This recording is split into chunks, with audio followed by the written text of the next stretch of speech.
مایوسی یہ ہے کہ ہندوستان کا جو امریکہ کے ساتھ معاہدہ ہوا ہے، اگر یہ جو ہمارے یہاں اس وقت ذہن بیٹھے ہوئے ہیں،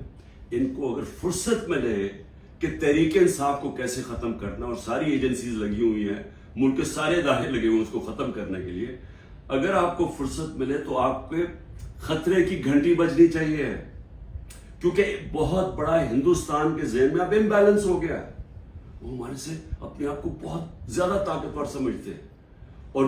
اگر ہمارے ریزروز $4 ارب سے بھی کم ہیں تو ان کے کوئی 500-600 ارب ڈالرز کے ریزرو پڑے ہوئے ہیں۔ ان کے ٹیکنالوجی کے اندر وہ بڑی تیزی سے آگے جا رہے ہیں، اور انہوں نے جو کانٹریکٹ کر لیا ٹیکنالوجی میں،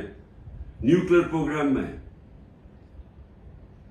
سوچ لیں کہ آگے وہ کدھر جا رہا ہے اور ہم کدھر پھنسے ہوئے ہیں۔ ہم پھنسے ہوئے ہیں کہ ایک پارٹی کو انجینئر کر کے تو ایک پولیٹیکل انجینئرنگ ہو جائے، کھچڑی پک جائے، اس پارٹی کو اتنی ووٹ، اس کو اتنی دے، اس کو دے، تاکہ وہ سارے کنٹرول ہو جائیں اور اوپر بادشاہ سلامت ان کو کنٹرول کر سکے۔ یہ گیم چل رہی ہے، ملک کو کمزور کر، اس سے ملک اور مزید کمزور ہوگا۔